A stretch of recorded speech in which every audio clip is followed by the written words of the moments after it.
ചെങ്ങന്മാരെ കൂടെ പറഞ്ഞു കേട്ടിട്ടുണ്ടെങ്കിൽ രാവിലെ നീച്ച് നമ്മൾ സ്കൂൾക്ക് പോകാനുള്ള പരിപാടി കേട്ടോ. ചെക്കന്മാരെ സ്കൂളിലൊക്കെ കൊണ്ടിറക്കിയതിന്റെ ശേഷം വീട്ടിൽ വന്നപ്പോഴാണ് ചായ അടിക്കാൻ വേണ്ടി കിച്ചണിൽ കഴിയുമ്പോൾ നല്ല സാൻവിച്ചുണ്ടായിരുന്നു കേട്ടോ ചെങ്ങന്മാരെ. അപ്പോഴാണ് മാമാന്റെ ഉള്ളി ഉമ്പുറട്ടി വണ്ടി സ്റ്റാർട്ടൊക്കെ നമ്മളെ ആടിനെടുത്തോണ്ട് ചെക്കന്റെ തോട്ടത്തേക്ക് പോകുന്ന മുമ്പ് നമ്മളെന്താ മാറൂഫിനും കയറ്റി വണ്ടിയിലിട്ട നേരെ വിട്ട് തോട്ടത്തേക്ക് പോകുമ്പോൾ രാവിലെ തന്നെ പോകുമ്പോൾ കാഴ്ചകളൊക്കെ എന്ത് രസാന്ന് പറയാം ചെങ്ങന്മാര്. മരുഭൂമിയൊക്കെ നോക്കി ചെറുക്ക ഉമ്മറട്ടി എവിടേക്കാ പോകണം നമ്മള് പറഞ്ഞ ആടിനെ കൊണ്ടുപോകാൻ പോവാണ്.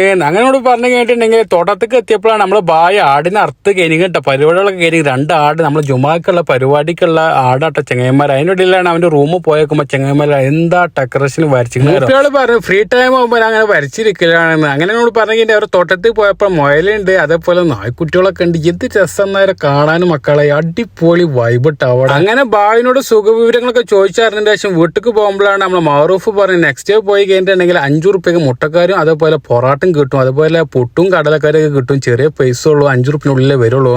ഒന്ന് നോക്കി നേരെ വിട്ട് അങ്ങോട്ട് അവിടെ പോയിട്ട് പൊറാട്ടും മുട്ടക്കറിയാണ് കഴിച്ചിട്ട് ചെങ്ങാമ്പറി എന്താ ടേസ്റ്റ് എന്ന് പറയാം, വേറെ ലെവല്.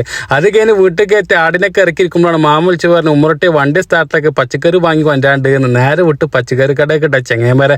അവിടെ പോയപ്പോഴാണ് നമ്മളെ ബഷീർക്ക് അതേപോലെ അവിടെ ആവിതൊക്കെ ഉണ്ട് അവിടെ ഇങ്ങനെ സാധനം സെറ്റാക്കാൻ. നമ്മളെ ആവിതൊക്കെ സാധനം പറയുമ്പോൾ നമ്മളെ ബഷീർക്ക് സെല്ല ഉണ്ടാക്കാനുള്ള കേട്ടോ. അത് കഴിഞ്ഞതിന് ശേഷം ഫ്രൂട്ട്സും തന്നതിന്റെ ശേഷം നമ്മൾ പൈസയും കൊടുത്ത് ബില്ലും വാങ്ങി നേരെ വിട്ട് ഗ്രാൻഡ് മാർട്ട് അവിടെ പോയി പാലും വാങ്ങി പൈസയും കൊടുത്ത് ബില്ലും വാങ്ങി വീട്ടിലേക്ക് എത്തിയപ്പോൾ തിരുമ്പാനുള്ള ഓർമ്മ വന്ന്. തിരുമ്പലും കഴിഞ്ഞതിന് ശേഷം പ്രത്യേകിച്ചൊന്നും പണിയിലായിരിക്കുമ്പോൾ നേരെ വിട്ട് പള്ളിക്കൊക്കെ അങ്ങനെ നിസ്കാരം കഴിഞ്ഞ് ഫുഡ് കഴിക്കലും കഴിഞ്ഞ് നേരെ വിട്ടിട്ട് മദ്രസയിൽ പോയി ചെക്കന്മാരൊക്കെ കൊടുത്തതിന് ശേഷം നമ്മൾ ഒറ്റ കിടത്തട്ടോ. പിന്നെ ഉണ്ട് 4:30 മേഡത്തിന്റെ ഒരു വിളി ഉമ്മറട്ടെ അങ്ങോട്ട് വന്നൂടെ, ഇവിടെ സാധനം വന്നിക്കണ്, മാമാന്റെയും ബാബാന്റെയും മരുന്നൊക്കെ വന്നിട്ടുണ്ട്, അത് വന്ന് കൊണ്ടുപോകും. നമ്മളത് കേൾക്കാന്നൊക്കെ വണ്ടി സ്റ്റാർട്ടാക്കി മാറൂഫിന് കയറ്റി നേരെ വിട്ടിട്ട് സാഹർക്ക് അവിടെ പോയി മരുന്നൊക്കെ കയറ്റിന്റെ ശേഷം നമ്മൾ സേതുബാന്റെ റൂമിൽ പോയി മൂപ്പയുടെ സുഖവിവരങ്ങളൊക്കെ ചോദിച്ചിട്ടുണ്ട്. വീട്ടുകാണ്ട് പോയപ്പോഴാണ് സുലൈമാക്ക പറഞ്ഞ ഗ്യാസ് എടുത്തോണ്ടാണ്ട് ഉമ്മറട്ടെ വണ്ടി സ്റ്റാർട്ടൊക്കെ നേരെ വിട്ടുകൂടെ അങ്ങോട്ട്. അങ്ങനെ ഗ്യാസും വാങ്ങാൻ പമ്പൊക്കെ എത്തിയപ്പോഴാണ് നമ്മുടെ സുഹൃത്തുണ്ടായിട്ട് അവിടെ മൂപ്പാട് സംസാരിച്ചതിന് ശേഷം ഗ്യാസും വാങ്ങി നേരെ വീട്ടിലേക്ക് എത്തിയപ്പോഴാണ് സഫീർ പോയിട്ട് സാധനം വാങ്ങി കൊണ്ടുവരാൻ പറഞ്ഞത്. സഫീറിന് സാധനം വാങ്ങി വീട്ടിലേക്ക് എത്തി വീണ്ടും നമുക്ക് ഗ്യാസ് കൊണ്ടുവരണ്ടിട്ട് നമ്മളൊരു മാസത്തിൽ 5 ഗ്യാസാണ് കൊണ്ടുവരാറുള്ളത്. അതിന്റെ ഇടയിലാണ് നമ്മൾ സുലൈമാക്ക പറഞ്ഞ ടൗണിൽ പോകാണ്ട് സാധനം. അതേപോലെ ഇജി ഇന്നലെ പോയ ലേറ്റ് ഒന്നും എനിക്കൊന്ന് കാണിച്ചു തരുന്നു സുലൈമാക്കാൻ വല്ലാത്ത ജാതി. പിന്നെ നമ്മളല്ലാതെ പിന്നെ ആരെ കാണിച്ചു കൊടുക്കാൻ നേരെ വീട്ട് അങ്ങോട്ട് സാധനം പിന്നെ വാങ്ങാം ഫസ്റ്റ് ലേറ്റ് കാണട്ടെ എന്ന് പറഞ്ഞിട്ട് നേരെ സുലൈമാക്കാൻ ഓയിസിന് ഉള്ളിക്കാണ്ട് കയറ്റിയിട്ട ചെങ്ങന്മാരെ.